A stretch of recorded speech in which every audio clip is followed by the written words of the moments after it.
The town of Crimson Hollow hadn't changed in the 10 years Elias McCrae had been gone. Same dusty streets, same crooked saloon porch, same half-broken windmill creaking at the edge of town like a dying man's breath. He hadn't meant to come back. Not really, but the past had a funny way of pulling a man's reins when he wasn't looking. Elias stepped down from his saddle, his boots hitting the ground with a quiet finality. His horse, an obsidian black stallion named Ash, snorted softly and shook his mane. Ash had been more than a horse. He'd been Elias's shadow, his companion through years of silence and fire.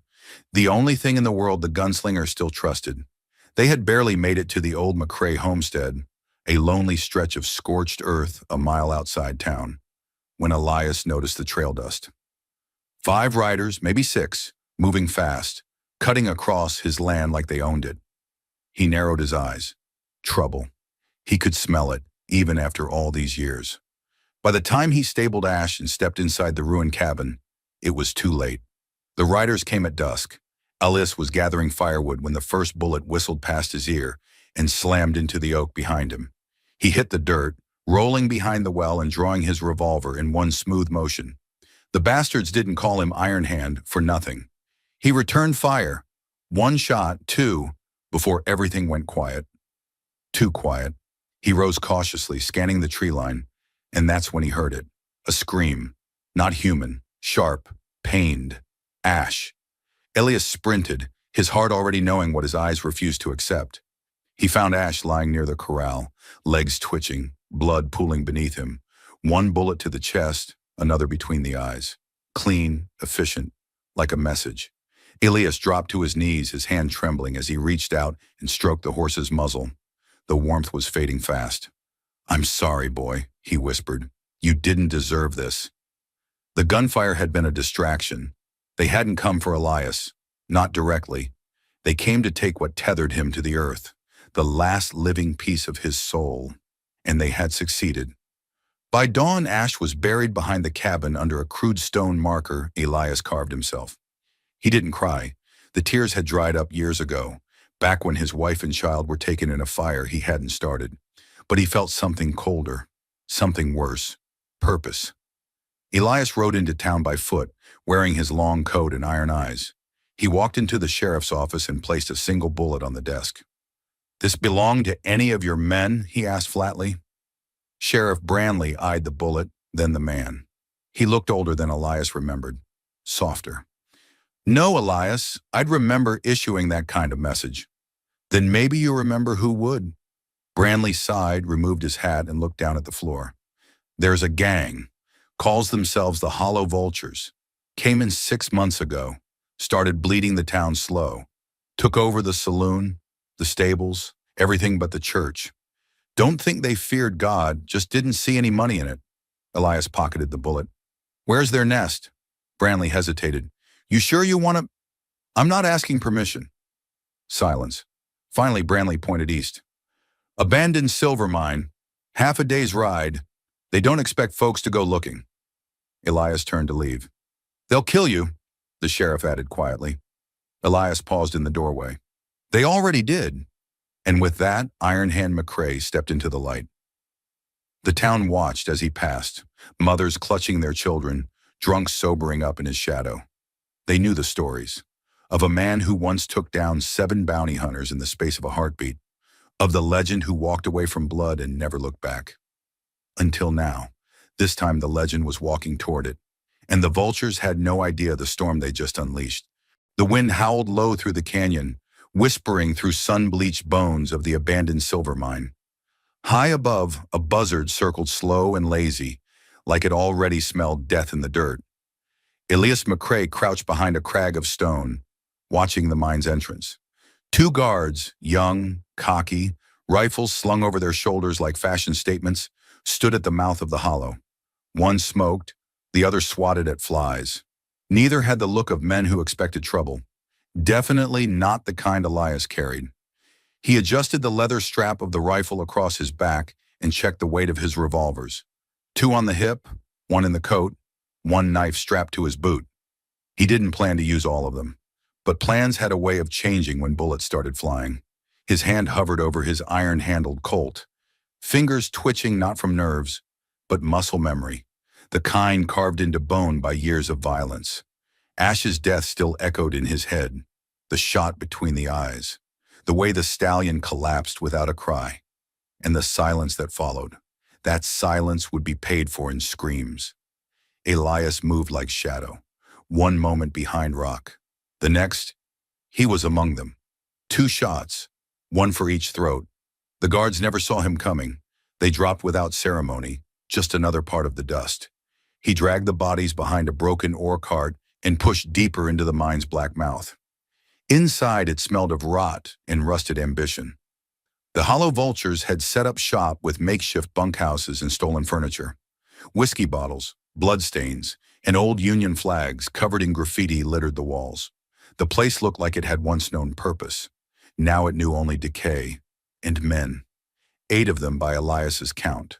Lounging, drinking, playing cards. None armed with more than arrogance. But that changed quick. He stepped into the lantern light. "McCrae?" One of them gasped, dropping his cards. Elias said nothing. He drew. The room exploded into motion. 3 men reached for guns. Too slow. Elias shot the table in half, then dropped the first with a shot through the collarbone. The second tried to run. A bullet found his spine. The third fired wild, missing by feet. Elias didn't miss. No, when the smoke cleared, 5 lay bleeding. 2 more came running from deeper in the mine, only to find Elias crouched behind the stove, revolver already raised. Wait, we didn't." They didn't finish the sentence. Elias didn't shoot men who tried to justify murder. The last man standing wasn't much older than a boy, trembling, wide-eyed, with a patchy beard and a blood-slick knife. He backed into the wall as Elias approached. "You were there," Elias said calmly, "at the ranch. I just held the reins. I didn't shoot the horse. That was Kane. He said it'd make a point. Please."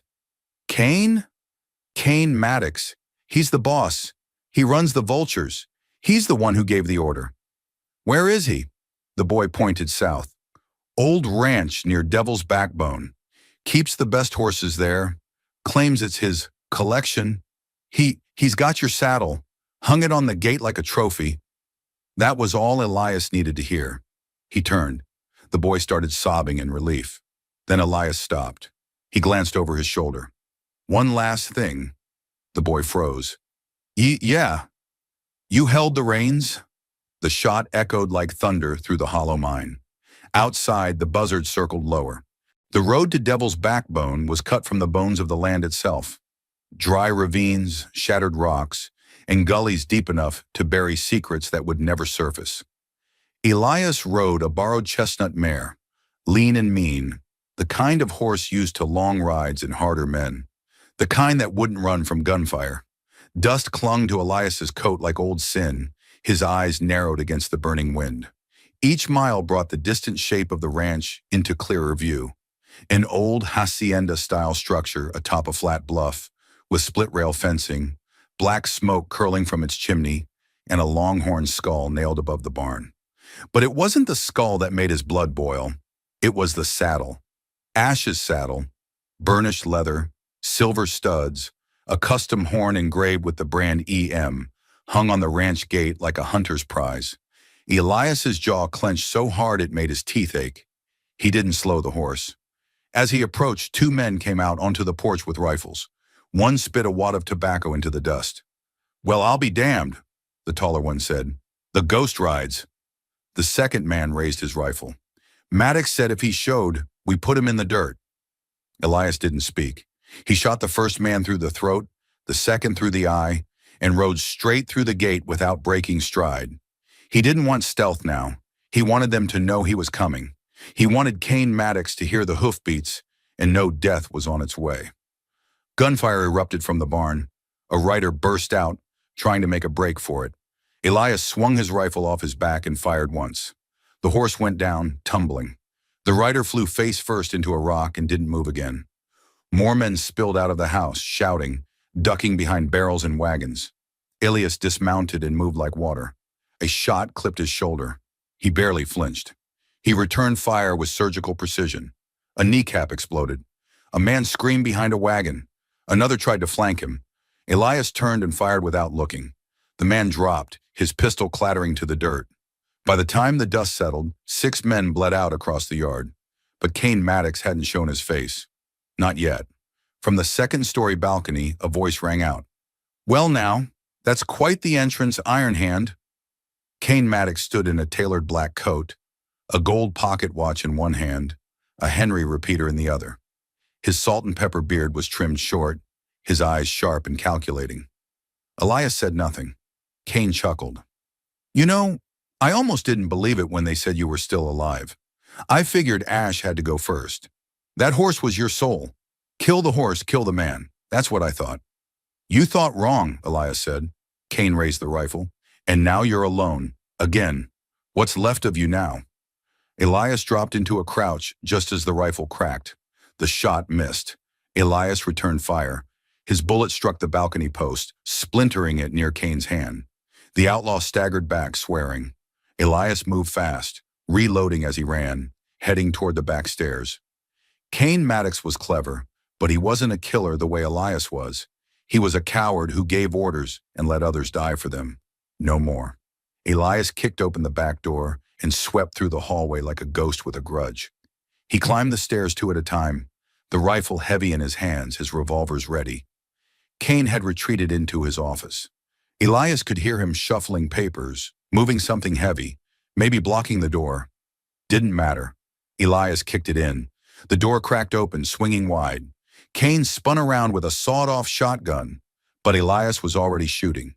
The slug ripped through Kane's shoulder, sending him spinning. The shotgun fired into the wall, blasting plaster and wood. Kane collapsed, coughing blood, his back to the fireplace. You don't have to do this," he gasped. "You got your revenge." Elias stepped over the rifle Kane had dropped. "No," he said coldly. "This is justice." He raised his gun. Kane looked up, terrified. "It was just a damn horse." Elias's voice was calm, final. "He was better than you ever were." The shot echoed across the bluff like thunder rolling in from a new storm. Kane Maddox's blood still clung to Elias's hands, drying in dark streaks across the cuff of his shirt, like the past refusing to wash away. The morning wind had fallen silent, as if the prairie itself held its breath, mourning or marveling at what had been unleashed. Elias pulled Ash's old saddle from the barn wall, his fingers ghosting over the worn leather. The weight of it, once familiar, now felt like a vow made in blood. Vengeance had a shape now, but Kane hadn't worked alone. Behind him stood a darker name, Silas Cray, a man more shadow than flesh, mean-eyed, deep-voiced, and hollowed out by cruelty. A grave digger who didn't wait for people to die. Elias remembered him well. Years back, on the edge of a border town called Brimstone, Silas had dragged a farmer's boy behind his horse for stealing jerky. The kid had been 12. Silas never blinked. Rumor had it he was riding with a gang again, the Hollow Spurs, cutthroats, bounty jumpers, and deserters all stitched together by greed. If Kane was the hammer, Silas was the fire that burned the rest. Elias had work to do. He headed south toward Dry River Gorge, where Kane's trail led. His mare, Tempest, moved like smoke over the hills, hooves silent against the earth. Every mile brought him closer to the storm. At dusk he reached a burned-out homestead, a place that had once held laughter. Now it held only ashes and flies. Bullet holes riddled the doorframe. Elias dismounted, eyes scanning the dirt for the dance of hooves and boots. There it was, a pattern in the dust, one horse heavier than the others, limping slightly. A draft breed. Kane's old gelding, but more than that, a different set of prints, wider stance, steel-capped. Silas was here. The sun bled out across the horizon as Elias followed the tracks deeper into the gorge, where the air grew heavy in the rocks' swallowed sound. The silence broke only when he heard it. A low whistle, 2 notes, then a third, a signal. They were waiting. Elias didn't flinch. He walked into the clearing like a man who'd already died once.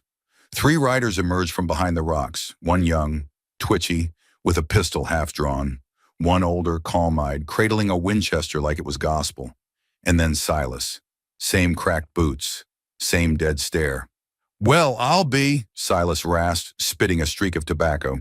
Didn't think you'd come all this way over a damn horse. Elias said nothing. Silas grinned. Heard what you did to Cain. Damn shame. He owed me money. Still nothing. The youngest outlaw shifted, fingers fidgeting. You're him, ain't you? The tracker from Iron Ridge. The bounty killer who went soft. Elias's voice was low, cold. You touched Ash. Silas raised a brow. That was Cain's doing. You stood there. You know how the world works, McCrae. Yeah, Elias replied, sliding his coat back to reveal the iron on his hip. And I'm here to change it. The kid went for his gun. Elias moved faster. The Colt barked once, then twice. The boy dropped, shot clean through the chest. The older man barely got his Winchester up before Elias's second shot tore through his throat. Silas didn't move. Not yet. You always were quick, he muttered. Elias stepped forward. And you always were slow to understand consequence. The wind picked up. Silas drew. Too late. The bullet caught him in the shoulder, spun him half around. He staggered but didn't fall, just laughed, blood staining his shirt like a spilled lie. You think this ends with me? He hissed. Elias holstered his weapon. Number. But it starts with you. He walked over, grabbed Silas by the collar, and dragged him toward the edge of the gorge. The man kicked and cursed, but Elias didn't flinch. He threw him hard against a boulder, pinned him there. You kill a man's horse, Elias said, voice tight with fury. You kill the last piece of peace he had left. Silas spat blood. He was just a dumb animal. Elias leaned in close. No, he whispered. He was family. And then he dropped Silas. Not a bullet, not a knife. Just the canyon swallowing him whole. As the echoes faded, Elias stood alone in the dying light, wind whispering through the rocks like ghosts telling stories no one asked to hear. And he kept riding, because peace was still miles away, and the hollow spurs weren't done yet. The night bled into morning with no ceremony. The prairie, still damp with frost, lay quiet under the pale breath of dawn. Elias McCrae stood beneath a twisted juniper, sharpening his blade by firelight, the soft scrape of steel on stone, the only sound for miles. The silence wasn't peace. It was tension coiled tight around his ribs. Silas Cray was dead. But Elias hadn't started this war with a name. He'd started it with a memory. Ash, the stallion he'd raised from a colt, was more than a horse. That animal had been his only constant through years of gunfights and grave mistakes. They'd crossed badlands together, outrun bounty hunters, and slept under the stars when no roof would take them. Ash had been the one thing Elias never failed to protect until now. Now Elias was a storm wrapped in human skin. The hollow spurs wouldn't rest easy, not after what he did to Silas, not with whispers of the Iron Hand Devil following their every move. Word traveled fast out west, and it always twisted on the wind. At a saloon in Buckshot Hollow, the bartender spilled whiskey on his boots when Elias walked in. Conversations died mid-word. A woman holding cards dropped her hand, and no one looked him in the eye. Not even the piano player dared to tap a key. Elias stepped to the bar, placed a single bullet on the counter. I need names. The barkeep swallowed hard. Ain't looking for trouble, mister. Good, Elias said, sliding the bullet forward like it was gold. Neither am I. I'm looking for your mouth to work. The barkeep's hand trembled as he wiped sweat from his brow. 3 days ago, 5 men riding hard, spurs like firelight. One had a snake tattoo down his neck. Said they was heading to the Gallows Teeth, bad canyon country near Crow's End. Elias nodded once. That was enough. He left without another word. The trail to Gallows Teeth was dust and bones, a place where even coyotes refused to howl.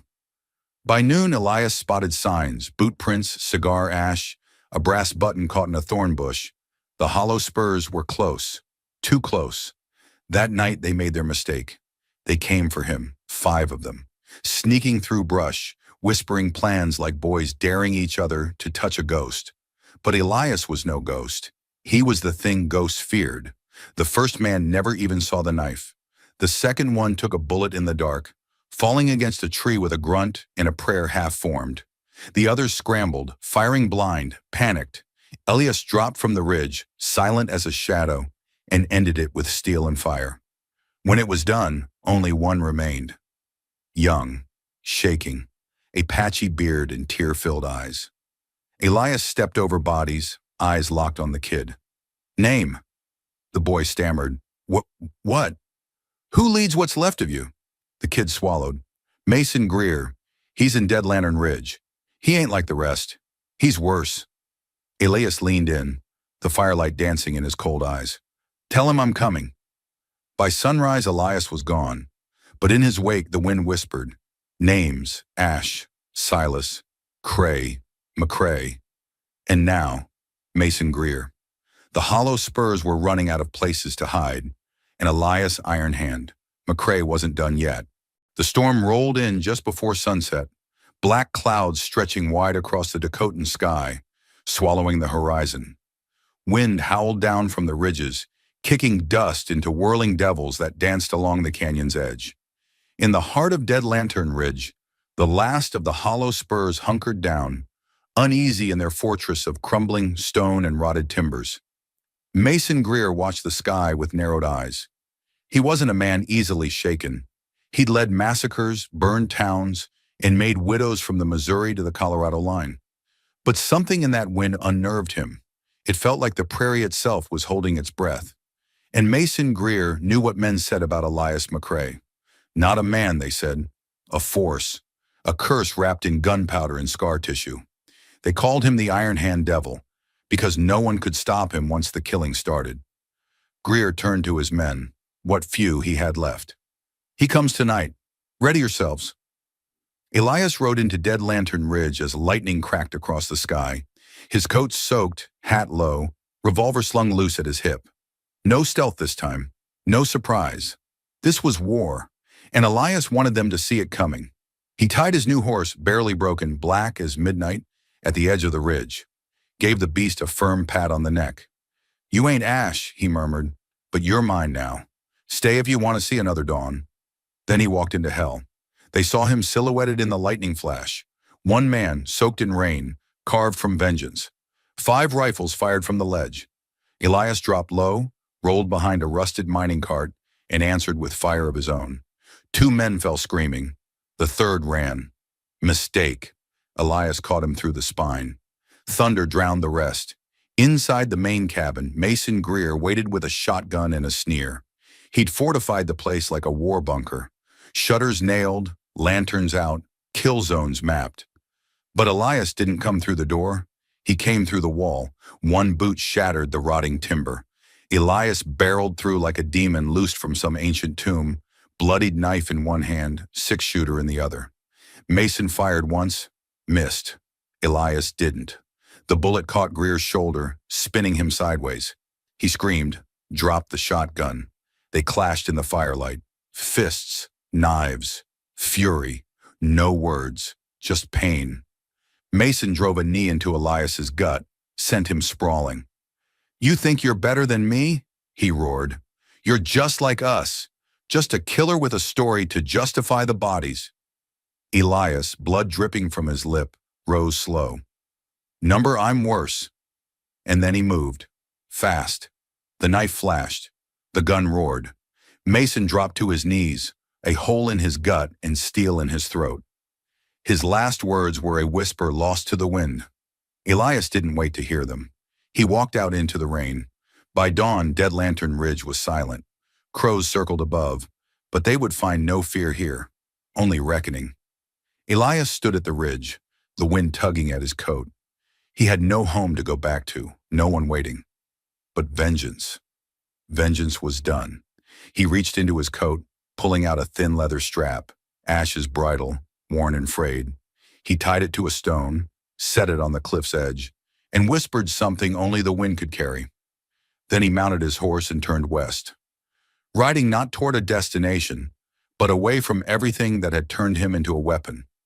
The legend of Elias Iron Hand McCray would stretch far across the frontier, stories told in saloons and whispered by firesides. Some said he was a ghost. Some said he was the last honest man in a land that forgot what that meant. But all agreed on one thing. You don't kill a man's horse unless you're ready to face the devil he becomes. And so, Across these unforgiving lands, another tale drifts away with the wind. If this quiet courage, this stubborn heart touched you in any way, leave a like, share your thoughts in the comments, and pass this story on to someone who needs it. Don't forget to subscribe, because out here there are still so many truths left to tell, each one carved from pain, hope, and dust. This is Wild West Stories. Thank you for watching.